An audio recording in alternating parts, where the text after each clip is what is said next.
My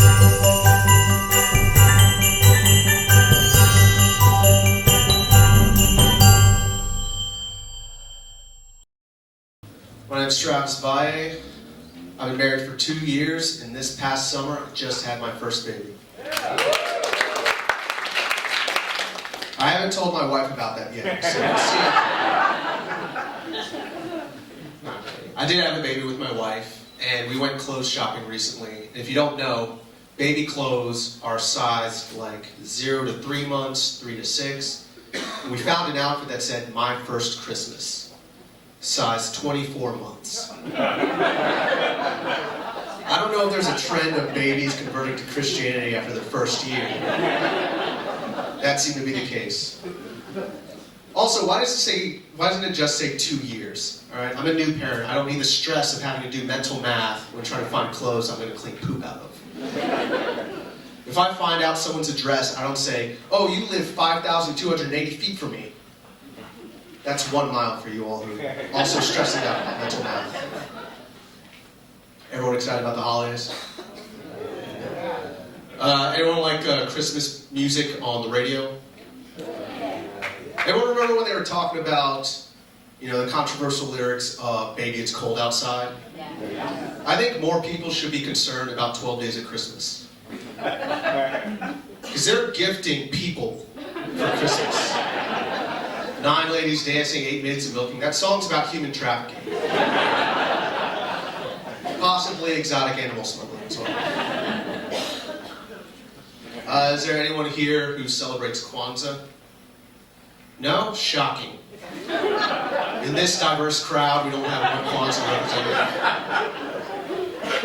I have a friend who proposed to his girlfriend on the first night of Kwanzaa, which sounds romantic, but they're both white, so neither of them actually knew it was Kwanzaa.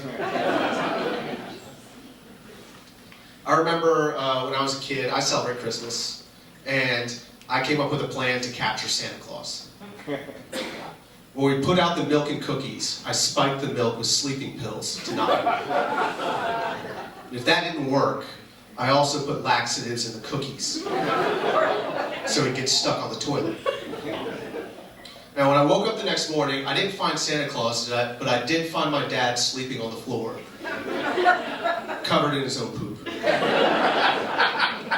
It was the strangest thing, because the milk and cookies weren't even touched.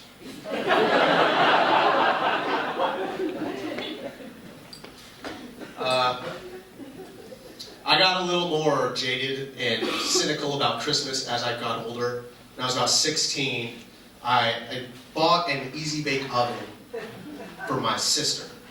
And my mom and I were wrapping presents. And as we're wrapping them, she put "From Santa" on the gift tag. And I said, "I bought that gift, why are you putting "From Santa"? She's like, "Well, we need more gifts, from Santa under the tree." And I said, "If we're going to give credit to people who aren't here, why don't you say "From Dad" on some of those?" One thing my dad and Santa Claus have in common is that by the age of 12, I stopped believing I'd see them in my house.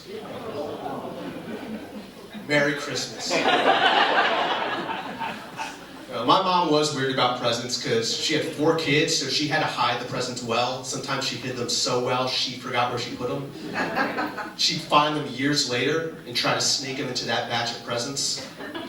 Like last year, she gave me the Lord of the Rings trilogy. And I said, "Why are you giving me a movie from 20 years ago?" She said, "It's a timeless classic." And I said, "Yeah, but it's on VHS.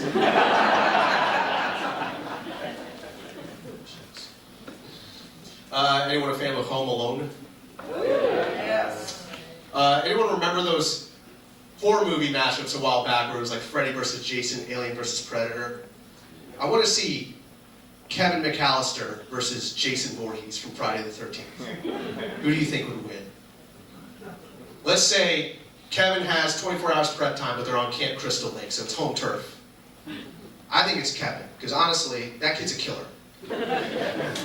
I have a working fan theory that he grows up to be the serial killer from Saw.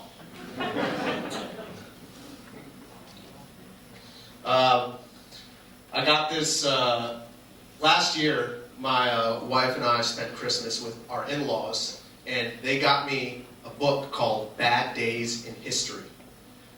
And it's a compilation of tragic and unfortunate events that have taken place throughout history, and it's got a different event for each calendar day of the year.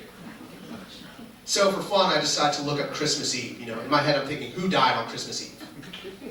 Turns out the event that they had was December 24th, 1865, which was the official formation of the KKK. I know, right? Talk about a white Christmas.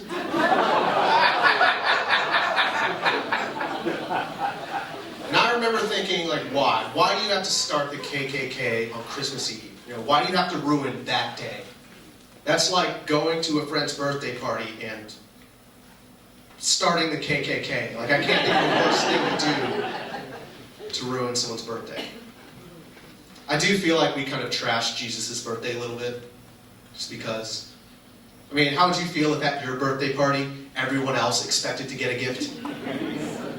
And they sang Christmas songs for some guy named Nick? It's a little taking his attention. That book, by the way, is real. Quick plug, I'm doing 25 Days of Christmas on Instagram, where I take one day from that book and I'm making a joke about it, so follow me on that. I did find this one interesting bit. It didn't happen during December, but did you know that Australia went to war with emus and lost? Emus. Large flightless birds. The Australian military tried to purge the rampant emu population, and they gave up. They gave ammunition to local farmers, and eventually they got it under control. Now, about 30 years later, Australia issued a nationwide gun ban, where they confiscated about 700,000 firearms. But here's the thing. What if the emus come back? I think it's awfully bold of the Australian government to go, you know what, give us your guns, we can handle things from here. When just a few years ago, they were like, screw this, you all take care of it. I have this friend who's really pretentious, and he feels the need to critique everything. Like one time, we were drinking wine, and he very loudly and obnoxiously said, "This Merlot's disgusting. It's bitter, flat, and unfit for human consumption." And I said, "Bro, we are in the middle of communion service right now." I am a Christian, try to be a good Christian. In fact, just this week, I helped 4 people accept Jesus Christ as their Lord and Savior. One more and I get a free chicken sandwich from Chick-fil-A. All right, my name's Travis Valle. Thank you all.